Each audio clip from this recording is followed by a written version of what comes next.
Hey guys, welcome back to another video. Today I'm going to be looking at my Game Week 10 team and how it went, and also the Game Week 11 preview. Obviously the team you see on the screen, it changes slightly, had some unforeseen circumstances, some of the players, which I'll get into in a little bit. So without further ado, let's jump into it. So the defence was relatively disappointing. Soyuncu was a star man, got a lovely clean sheet return, and also racking up bonus points. Didn't get any bonus points personally for him, but he did score highly. Obviously, the likes of Vardy, Perez, Madison, Tielemans, they all went mental against Southampton, so clearly he can get the points. Ward, who was on the bench, he came in for Bolly. Bolly didn't even notice until Saturday, broke his ankle apparently, so he's going to be out for a bit of time. Pope got only 1 point, and Lundstrom got a solid 2. I thought he might have done a bit better, bearing in mind playing West Ham, but 2 is better than 1, as it were. The midfield was relatively good. My first transfer of the 2 I made this week. De Bruyne returned to 6 points. Could have been a bit more, but the goal was given to David Silva. But in the end, any returns were great. I was grateful for. Salah scored a penalty. Did come off with an injury, but apparently he was back in training the day after, so should be fine. Mason Mount got an assist as well. Pulisic came the star man for Chelsea. In Campwell, he came in for the injured Matip. Only got 1 point. Only played half the game. He had a bit of a shocker, to be honest. He gave away the first penalty of handball. Gave away the ball on multiple occasions. So I feel like the fact he got taken off at half time is a bad sign. Something I have to monitor. I think he may be on the way out if he's not performing well at all. It's not like a McGinn's taking lots of shots. Campbell's just his output is completely dropped off. So that's one to think about. And the strikers, Abraham got a lovely little assist, taken off early, but that means that he should be fresh for the following game on the next week, especially with the EFL Cup. So it should be looking fresh. Vardy, 20 points. I mean, I should have captained him. But it was a great transfer anyway. I haven't had that point score in a long time, so very happy that I brought him in. Aguero, again, only got 1 point, 2 was my captain. But again, it's frustrating. I think, and I will chat with my plans in a bit, but I feel like he's might be on the way out as well. I think Southampton at home, I might keep him for, but it depends what happens at EFL Cup. If he plays EFL Cup, he's out. But there's also some other fires I need to put out my team, so we'll get onto that in a bit. So that left me with a score of 52. I'm going to take away the -4, which was above the average, but saw a minor drop in rank by about 50k. But to be fair, I was just happy to get a score over 40 points, to be honest. It was actually nice to see some players returning. So I'll be grateful. And let's look at some of my talking points for next week.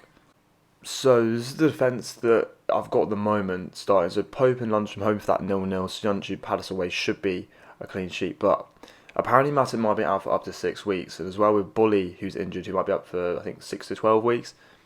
I'm a bit light in defence at the moment, so I'm thinking I'm probably gonna have to make a transfer in defence this week. I have Ward, he's playing Leicester at home, and I don't think Palace are going to keep a clean sheet. So I think what I might do is drop Matip down to the likes of either Rico or Yanmat. I haven't got good fixtures this week, so I could just play Ward to soften the blow.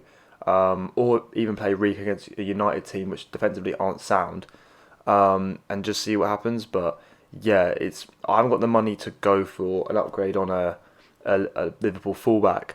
Particularly the fact that I want to maybe make some upgrades elsewhere in the team, particularly with Campbell. I'm not liking Campbell at the moment.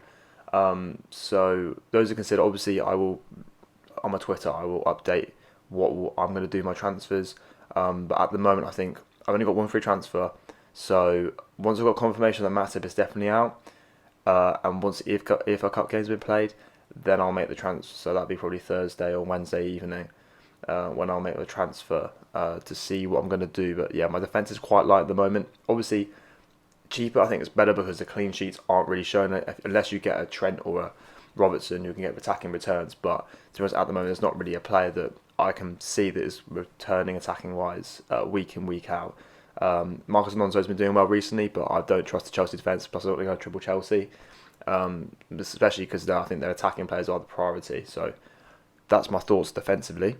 We come to the midfield. We have De Bruyne, Salah, Mount all looking raring to go for the game on the weekend. Obviously, Champions League, I believe, is the week after, so may see some limitations in minutes, but I feel like they'll still return points.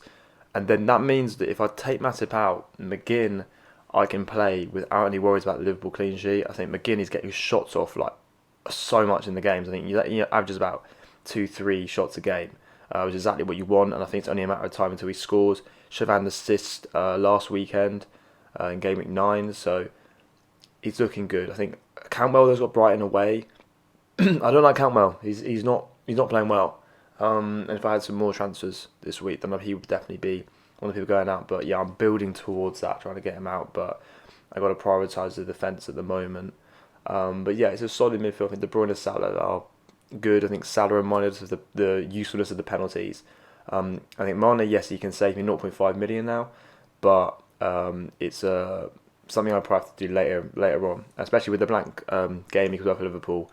Going down to just one Liverpool player would be perfect. It means I would just bench them rather than transfer them out. And then striker, so we still have Aguero. I'm considering dropping him out, but the problem is there's not a striker that is really enticing me. Kane, Tottenham are really off and on. Rashford, United are really off and on. And I've got Vardy and Abraham. I think are probably the two best to own at the moment in time. Aubameyang I was looking at, but his form's really difficult and something's going on at Arsenal at the moment, which I'm not confident in trusting. Firmino, I've never liked as a fantasy asset because he's not directly in the points.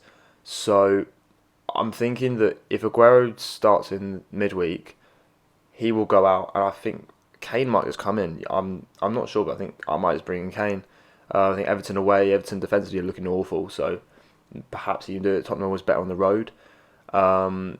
And then, yeah, so I probably might take a -4 this week. Yeah, the bench, because we've got Bolly who's injured, obviously. So Cantwell and Ward are certainly going to get some kind of points. But if Ward comes in for Matip, there's only one person on the bench can come on just in case. And with the Pep Roulette and Champions League rotation potentially coming up, I have no idea what could happen. So I think definitely the transfer will be a defender and a striker for Aguero and Matip, because obviously Matip is more expensive than Bolly, so I can downgrade and get more money.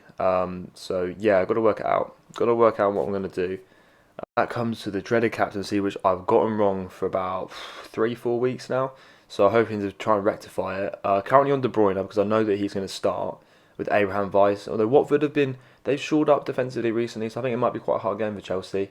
But if I know that Aguero is going to start on the weekend, I would captain him without a doubt. But we don't know, especially with Champions League. Even if Aguero doesn't play midweek, it's possible Pep might play Aguero for 20-30 minutes on the weekend as a sub to save him for Champions League. So yeah, I think the days of Aguero as an FPL asset is coming to an end. We did talk about this, I think, during the build up for the season, that Aguero might see less minutes.